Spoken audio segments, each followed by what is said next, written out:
kuvuga nubwo umwanya wagiye ariko uko mwagiye muzumva mu liste, even if you're out of time as you had heard on the list, abantu bagiye bicwa mu bice bigiye bitandukanye. People were just killed in different parts. Rero hateguwe ubuhamya muri ibyo bice bitandukanye. They prepared different testimony from different parts. Ndagira ngo twakire mushiki wacu Nyaribugwa. We're going to welcome our sister. Aragerageza gukora mu ncamake kubera yuko she's going to be brief. Hanyuma bari hano ushobora kuruha, ushobora kwicara nta kibazo. If you're in front and you feel you're so tired, you can just have your seat.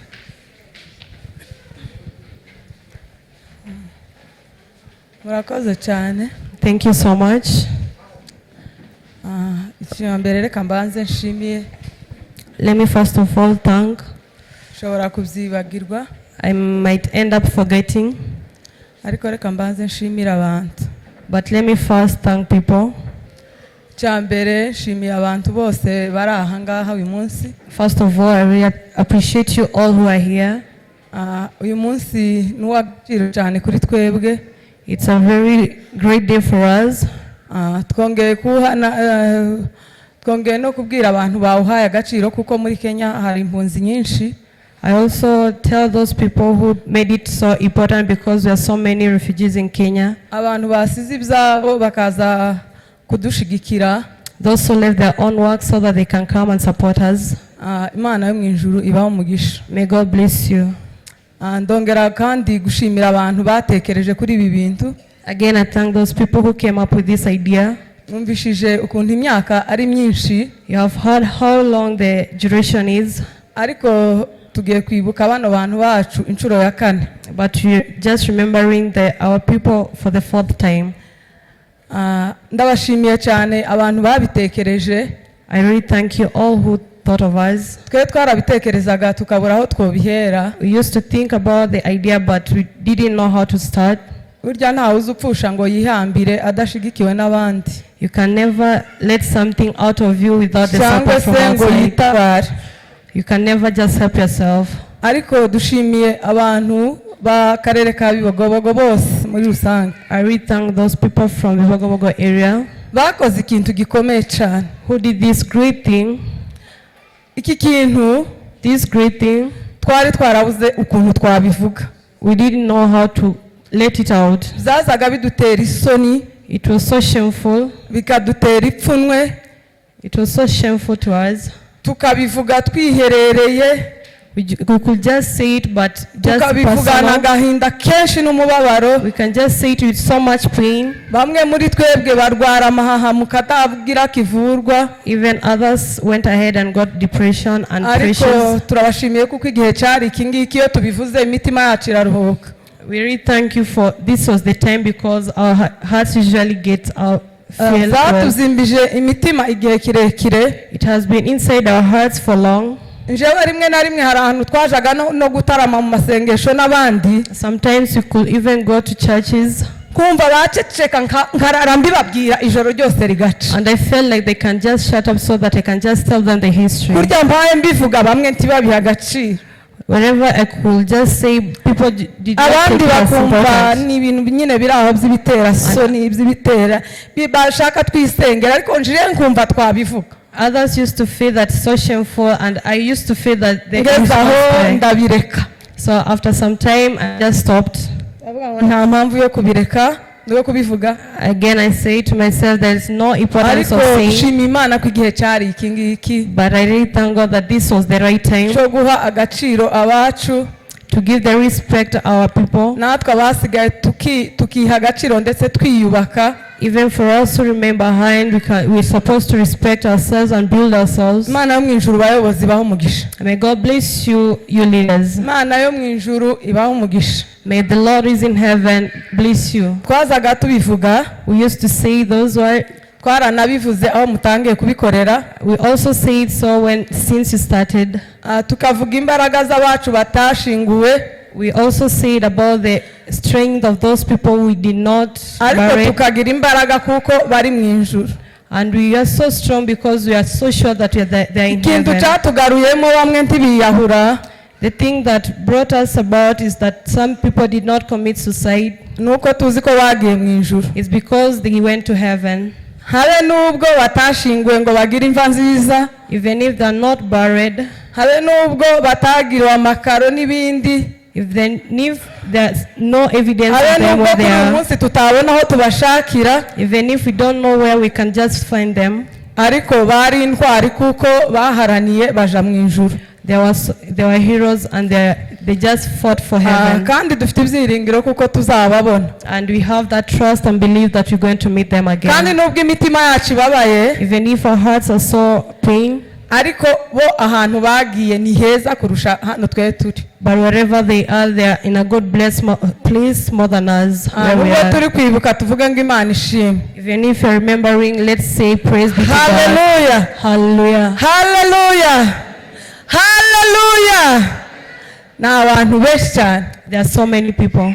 Dufite ibyiringiro. We have the trust and belief. Turibuka twiyubaka. We remember as we rebuild ourselves. Turibuka duha agaciro abacu. We remembering them as we respect them. Natwe dufite icyizere kuko igiti iyo gitemwe. We also believe that once a tree is cut down, it's usually grow again. Aba bana bose mubona hano bari bicaye. The ones that have took their seats, benshi babuze base babura ba nyina. most of them lost their parents. Abandi imiryango imwe mwumvishije ipfira gushira. Even other families, they all died, nobody remained behind. Ariko narivuze kubera iyo mpamvu kuko hari icyo cyizere. For that reason, because we have the belief and faith kuko tuzongera kubabona. that you're going to meet them uwasigaye ari again. umwe. Whoever remember behind and you are one. bageze nko muri bangahe, batatu, bane, batanu. Maybe you have a family of 4 to 5 people. Abantu b'iwacu mu Bibogobogo. Our people from twebwe Bibogobogo. baradufashe nanje nari impari. I was also there. Ntabwo mbitinda nabivuze mu inshuro nyinshi ngiye kurangiza. I'm going to be brief because I've just said it. Kugira ngo bagiye kutwica neza neza dupfe nanone. I thought we're going to be killed. Ariko ibintu by'akababaro byo kujana abantu muri Tanzania, but that thing of abandi bakafata ku ngufu abakobwa batoya, even some small girls were raped. Bakatubwira kuko twebwe batagiye kutwica tugiye gushakwa nabo.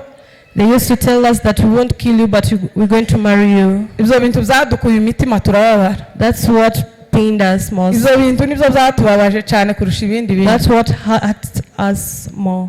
Ibyo bintu byaratubabaje. That thing hurted my heart. Ariko turashima Imana kuko ku munota wa nyuma twabayeho. But we really thank God for the last minute. Nyuma ya zero tukabaho. And after zero we are still alive. Turiho abantu bo kwa Matare ni benshi cyane kuri uno munsi abana bacitse ku icumi. People from Matare, we are still there and we are so many. Uno mwana yabivuzeho yabikomojeho. There was a child who said it. Avuga ukuntu bageze ibaraka twebwe ntitwagezeyo. She said about how they reached Baraka. Yose ukuntu twafashwe mu ikanisa. I'm not going to say what happened through in that church. Ariko bageze ibaraka. But when they reached at Baraka, bahakoreye ibintu by'agashinyaguro. They did very many things and seed things. Ukuntu yagiye abivuga abisubira asa nk'utabivuga neza. She was not going inside the whole history, but she just touched bafasha abantu b'abagabo bangana kuriya. How they took the men. Bakavuga ngo bazoza babanza bahonda umutwe unoge. They used to say that they're going to be the head first. bahonda umutwe n'amaguru n'amaboko unoge. They used to beat head, hands and legs. Barangiza bagafata abagore.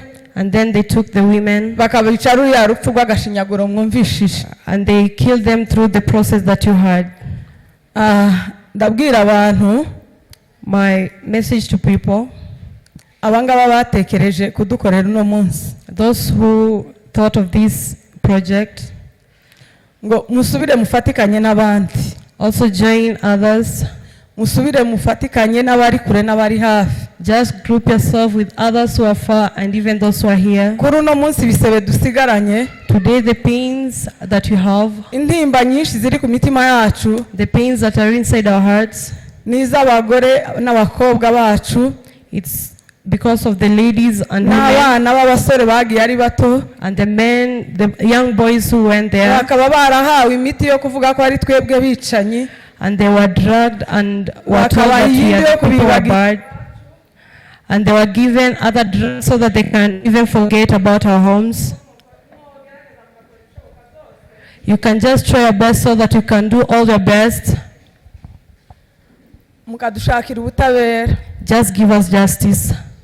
mukadushakira abo bantu Just search and find those iyo people. twumvishije ibyo bintu Once we hear those news, imitima yakomeretse even the hearts that are imitima already yari hurt, imaze kuba cyangwa se ahari inkovu wherever there were scars, harongera hakaba ibisebe the scar usually hatonekara cyane reveals and usually pains more.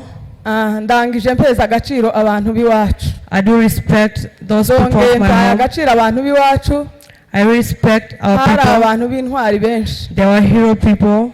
bagategeko ni abagabo bari intwari turabibuka Gategeko was among the hero. We remember him. turibuka abantu benshi b'abasore ba mutware badukundiraga imiryango We remember young boys who loved our turibuka families. ababyeyi bacu badutoje ibintu byiza kugezana n'ubu tukaba tukiba mu nzira y'agakiza We remember our parents who raised us and turibuka brought up. mukecuru yazaga aja gusenga mu ikanisa akavuga ngo data wa twese uri mu ijuru izina ryawe ryubahe ubwami bwawe buze Remember my mother used to say, our Heavenly Father, akavuga ngo let your, icyo ushaka hallowed mu be your isi ngo name. kibeho ngo nk'uko kiba mu ijuru Let your will be done as it is done in the yamara heaven. agakomerezaho ayandi magambo And she continued with other words. na n'ubu ngunda kubwira abana ngo nyogokuru asenga ngo data wa twese uri mu ijuru Up to izina date. ryawe ryubahwe Up to date, I usually tell my children that my mother Turibuka used to. abantu b'iwacu twabibuka ku bintu byinshi Our people, we can just remember them turibuka with so many abadipati things. bagerageje uko bishoboka kose We usually remember those who try their own best. gitati ni umugabo w'intwari cyane Gitati is a hero. yanze guheberera umuryango He did not give up on the family.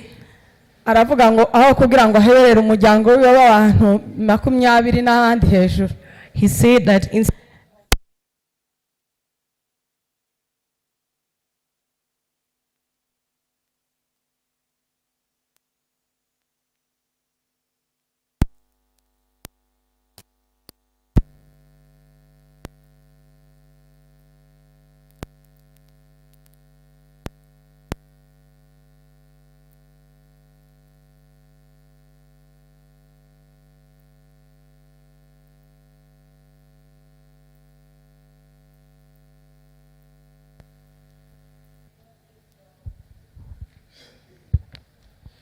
ariko se dukomeze kandi twihangane ndagira ngo twihuta ndagira ngo twumve Kimararungu we're going to welcome Kimararungu.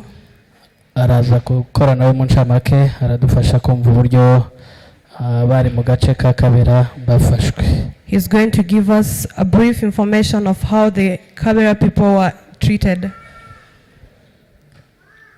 ndagira ngo mbanze mbibwire I firstly want to introduce myself to you kugira ngo wenda ibyo tugiye kuvuga bibashe kumvikana. so that you can just hear what I'm going to give out. Jewe nitwa Musa Matare My name is Musa Matare cyangwa se Kimararungu, or Kimararungu. nkaba umwuzukuru w'uwo Matare na Kinyamarura Mariyamu. I'm a grandson to those people. Nkaba umuhungu wa chef marehemu Rukinisha. I'm a son to Rukenesha. Tugiye kuvuga urugenzi rw'Ikabera We're going to talk about the journey of Kabera mu ncamake. in a brief way. Ndavuga ibyo nabonye. I'm just going to say what I saw with my naked eyes. Ibyo ntabonye, What I did not see, ibyo simbizi cyane nk'ibyo nabonye. I don't know it as much as I know what I saw. Mbere yuko umwuka mubi utera, Before the bad omen came, habayeho kwitunganya. there were preparations. Abantu baritunganya People went ahead and prepared themselves mu buryo bwose bushoboka. in every possible way. Bikiraho At was still there. mbere y'ibyumweru nka bibiri niba ntibagiwe 2 weeks before, mbere yuko iryo yicwa rubozo riba before the war came, barabanje batwara data they took my father n'undi mwumvishije witwa Mahota together with the one that you had called Mahonda. barabatwara They took them away. babanje kubagumisha nk'imushimba ke iminsi mike abahazi Bubembe. They took them in Bubembe for some time. ngo buce barabatwara babimurira i Buvira. And they shipped them into Buvira. Ibyo byose ikabera ngiye kuvuga byagumye kuhaba abasaza papa nawo Mahota ntibari bahari. Everything that I'm going to give out the message, my father was not there. Njyewe nari mutoya nari mfite nk'imyaka none 12 hafi aho. I was still so young, around 12 cyangwa years. 13 sinibuka neza. I was just around there. Nagiye kubona mbona igitero ku manywa y'ihangu. I was just sitting somewhere and I saw people attacking us. Igitero kiraza. Those who were attacking us came. Abantu bamwe bagasa nk'abaje kwihisha nyine birukanka hafi aho twari dukikijwe n'udusozi. Some people just went ahead and started to hide. Bamara gukora ibyo aduye ubwo nizo mvuga. After doing what they were doing, bamara gukora ibyo bakora abagiye nko kwihisha hafi aho ngaho y'umuhana bagasubira bagasa nk'abaza nyine. those who are hiding just around there, they could just come back. Ariko ijwi ryaje ari rimwe rivuga ngo ntihagire umuntu usubira kugenda. But one voice came and said that nobody should Ikabera escape habaga again. ubutunzi. Ikabera habaga ubutunzi bwinshi. In Kabera there were so riches. Abagizi ba nabi nibwo babanjemo. The rebels started with our wealth. Baza mu buryo bwo gupiya. They just came. Barapiya kabisa sintondagura buri kintu ariko baje mu buryo bwo gupiya. They came and get rid of everything that we had. Ngo barangiza bivuta mu bantu. So after that, they joined people. Uko abantu rero batangiye baseha. As people were started to be killed, baturundiye mu ikanisa. they took us in a church. Baturundira mu ikanisa. Just in one church. Ni ukuvuga ngo uko badutwaraga badukura mu ikanisa. Just the way they were taking us away from the church. Habagaho guhamagara umuryango runaka. They used to call us through family. Niba ari umuryango wa shefu rukinisha byenda ku rugero. If, for example, bakamuhamagara mama ubwo agasohokana n'abana biwe bose. My family, they could just come out together. Aho hari imodoka yari ishinzwe nyine wo bariko bahamagara umuryango ku muryango yinjiraga mu modoka igenda. Outside there was a car which was responsible to take the family that they had already called. Ubwo uko imodoka yuzuraga. As the bus or the car filled up, niko badutwaraga batujana batwerekeza ibaraka. That's how they took us to Baraka. Kera bahitaga mu iboma ariko n'ubu ndagiraho niko. They used to call it in Boma. Tumaze kugera twese aho ngaho ibaraka. When all of us reached there in baduhitije mu Baraka, kizu kimwe cy'igiprizo. they took us in one prison. Ico kizu twahitiyemwo narakibonye n'amaso yanje. That hall that they were taken, cyari kizu giteye agahinda cyane. It was a very painful ko ndagenda hall. simbuka kugira ngo tubanguke. I'm just going to be brief. Simvuze uko batwaye kaka, simvuze uko ibyo byose. I did not say about my grandma and ariko others, aho ngaho muri ico kizu but in that hall twabonye Imana. we saw God. Twabonye Imana. We saw God. Habaye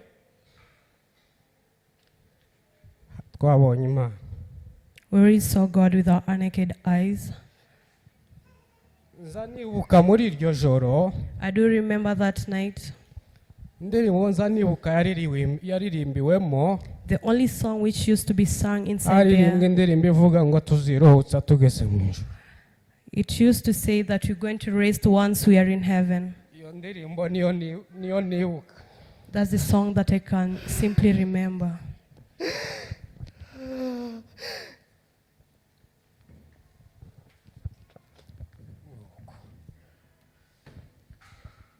Muri ico kizu baradutwara In that house, they took us batwerekeza kuri Tanganyika. and went ahead to Tanganyika.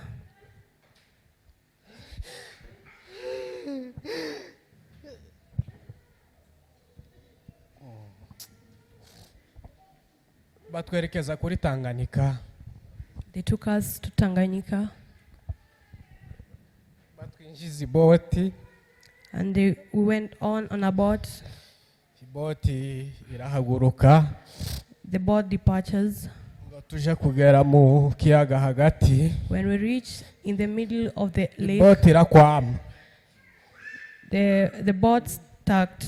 Iboti irakwama kabisa biranga. There, and it was so Kandi impossible. harimo umuhengeri mwinshi cyane. And there were so waves. Hari aho ubwato bwari ko bugira bucya tukagira ngo buratwubika. Sometimes the waves used to carry out Ngo the imare boat and gupfa lift us. baradutoteza cyane turi aho ngaho.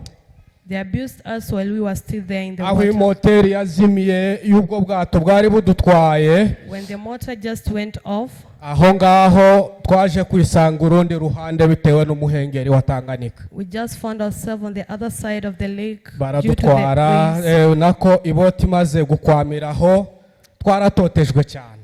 After Ariko that, cyane kaka. my grandma was so abused. Mariyamu sorry sinzi nivuga kaka mubashe kubyumva. MARIYAMU was so abused. Bakamukubita cyane turi muri ubwo bwato. They used to beat her up and we were there. Cyane twese nuko. That's how it went. Turasenga cyane naho ubwo bakaduhora kuvuga ngo ni Mariyamu nakore iyo moteri yabo nyine ngo ubwato bubashe kwaka tugende. They used to say that MARIYAMU is the one who's supposed to Mu by'ukuri abantu barasenze bihagije muri ubwo bwato. People really prayed in that Ntabwo boat. basengeye moteri ngo ikore. They did not pray for the motor. Umuntu uko yari ko asenga ariko asengera ubugingo. We used to just pray for our Zo souls, gutekereza ngo imoteri zake dukomeze thinking of ntabwo about the twari tuzi iyo motor, duhaye tuje. to just come into Ubwo confirmation. imoteri yaje kwaka The motor went on and light up. ntitwakomeza ngo tuje iyo twari tugiye. We did not go where we were Bari going. barakaye cyane. They were so hungry, Baradukubanura muri rya purizo ry'ibaraka. so they took us into that prison again. Iryo ryose ni iyicarubozo. Nuko ngo tugere ibaraka abantu barasenga cyane basaba Imana ko itwemerera tugakomeza. When we reached there in Baraka, we asked God to give us the strength so that we can continue. Imoteri yaje kwaka. And the motor just went on. Urwoga ni urugenzi rwa kabiri ruja i Buvira. That's the second journey heading to Uvira. Nuko twurira iboti turagenda. We boarded the boat and went ahead. Uko twagiye twaje kwisanga i Buvira. We just found ourselves in Uvira. Tukiri mu kiyaga hagati. As we were still in the middle of Abahazi the bari lake, ko batwereka bakatubwira ngo hariya ni i Buvira. those who are familiar, they used to point and say that that's Ntitwashitse Uvira. ku nkombe nanone ngo twururuke. We did not reach where we are going, and Twagumye aho mu mazi nyine hagati muri Tanganyika. we remained there at the shore. Hakurya twaterera amaso tukahabona ibintu bihestaye ku musozi ga. When we used to see far from Tukavuga ngo there, biriya nibyo bigiye kuturimbura. we used to think that the things that were placed there, they're the ones that are going to kill us. Hanyuma ubwo twaje kuva mu iboti nyine twegera ku nkombe. So we came out of the boat. Hafi aho ngaho hari ibimodoka nka bingahe. There near, there was some Byari buses. ibimodoka bya kera byo n'ubu rero se siko bikimeze by'imbaho. There were old buses which are Ibikamyo made binini from cyane roads. by'imbaho. They are so big and made from roads. Twavuye aho mu mazi nyine batwuriza badushira muri ico kimodoka. They used to take us from the boat into those buses. Baratujana sinzi ukundi hitwaga nyine ntago napfa kubimenya. I can't remember the places that they took us. Ariko ngo ni ku iporo niko nza numva. They usually call it at the Poro. Badutwara muri ico kimodoka badusangishije data na mahota. They took us to where my father was. Nari maze igihe ntabona data mwabantu. It was a very long time since I saw my father.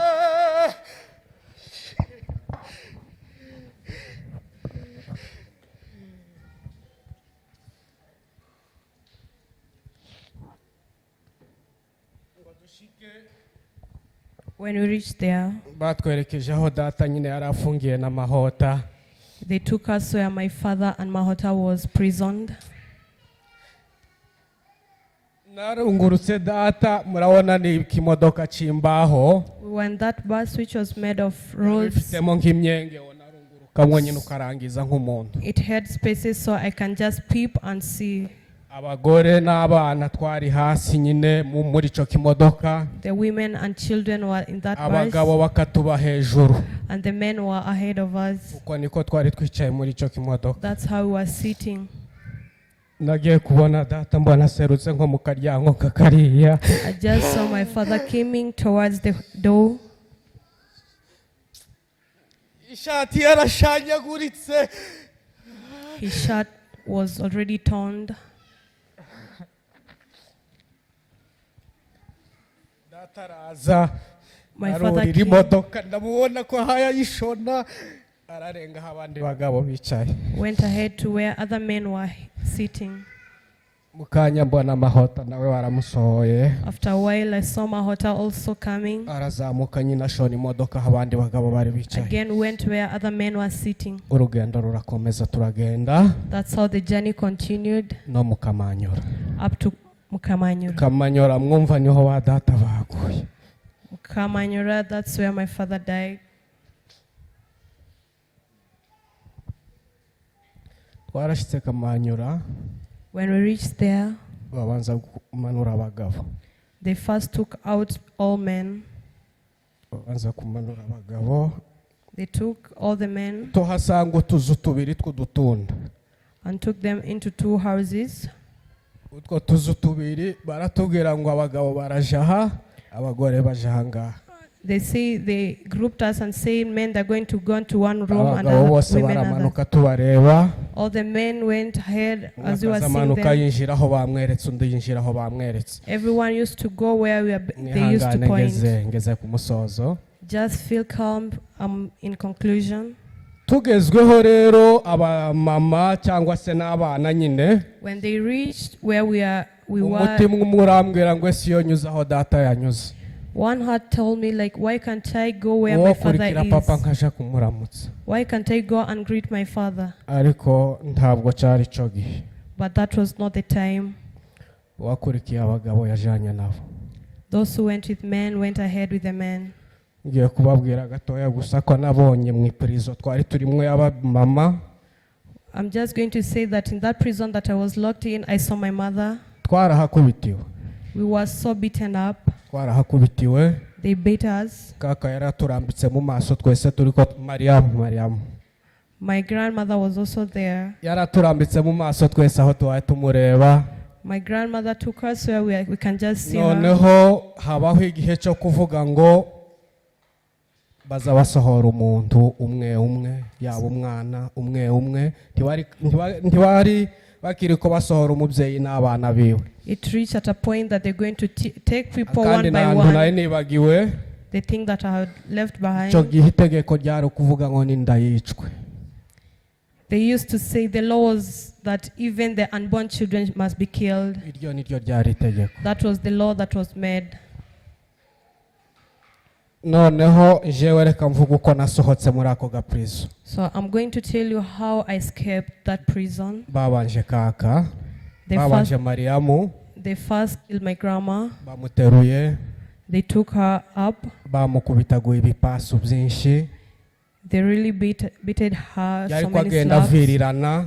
She could just go and bleeding. Bamwambutsa ku Rusizi cyangwa se mu Bugarama. As she was being cruised around Rusizi. Dusohoka mu muryango wako gaprizo. When I was out of that Wari prison, kurangiza mu Bugarama tukahabona inkotanyi. you can just see in Rugarama and you can Ariko see the ntidusobanukirwa ko ari rivals. inkotanyi. But we did not know that they Tukagira are ngo rebels. none nizo ntera hamwe zigiye kuturimbura. We thought that they are the enemies who are going to kill us. Icyo gihe kaka bamaze kumwambutsa. After my grandma was cruised, batangiye nyine umuntu ku giti ciwe, yaba umwana yaba nyina ku giti ciwe. so they started bringing out a child by Nageze themselves. hanze. When I reached outside, nzanibuka ko bankubise ingumi nkazingahe.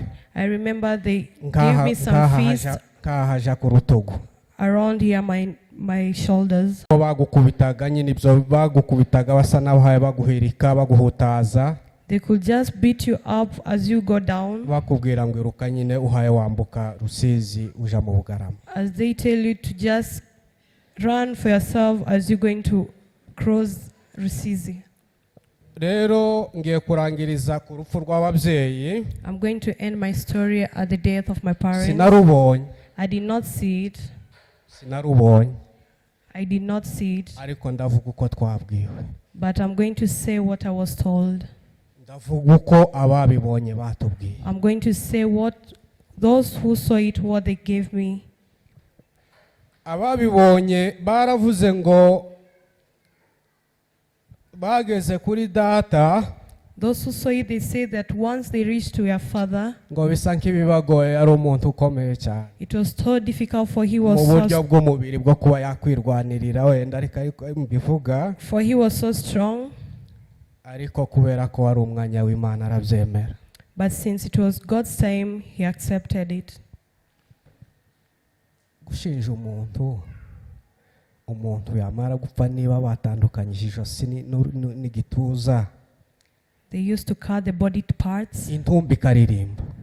You can imagine a dead person just singing. Nuko niko abanyakabera bagize iherezo. That's how those babishe people end. urupfu rw'agashinyaguro cyane. They really died a very bad death. Gutema umuntu wamara kubona ko wamutsinze aho ngaho. After just stabbing people, and ntibabone ko bihagije bagasubira bakamuta no mu ruzi. they don't feel like it's enough and they could just throw them. Uko bafataga umuntu bamumanurira muri Rusizi. As they were taking people to Rusizi, yajanaga n'indirimbo. you used to go with a song. Ari intumbi. And you are just a dead body. Nkaba ndangije nshimira mwese. In my conclusion, I really thank you all. Ababyeyi, abashumba bacu, bashiki bacu n'abakecuru. The parents, old ages, and the pastors. Mwaje kudufata mu mugongo muri ibirori. Those who came to comfort us. Niba mzita ibirori sinzi niba ari iki munyihanganire. I don't know if it's a celebration. Ariko nuko ni ku rugendo rw'ikabera rwagenze. But that's how Kabera journey was. Tukaba dushoje dusaba amahanga, dusaba ubutabera. We just concluding our history, asking for justice. Ko badukorera ibishoboka byose. Just to try their level best. Bakadufasha. So that they can help us. Abaduhekuye. Those who are not with us. Bakagaragara. They can be able to be visible again. Bakabiryoswa. So that they can be able to be seen again. Murakoze kubwo kutwihanganira. Thank you so much for the comfort. Komeze kwihangana. Continue feeling the comfort.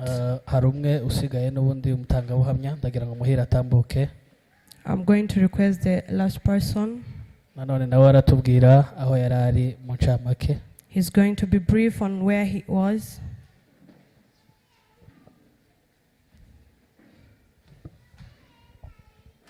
Nuko muradufasha kwibuka turabashimiye. Thank you so much for the help that you're giving us so that we can remember. Kandi no kwihangana cyane twese kuko biragoye kuvuga muri ibi bihe bimeze nk'ibi ngibi. And we are supposed to be so strong, for it is so impossible. Je nitwa Muhire John. I'm Muhire John. Papa yitwaga Edinasi Kayandara. My father was that one. Nanje narokotse muri bari abandi bose barokotse mu bibogobogo. And I'm among us those who escaped it. Ariko nje ndi umunyabivumu niho jewe namanutse. But I'm from Bivumo. Oh. Hanyuma mu bivumu twebwe twamanutse ahitwa mu Gwewe.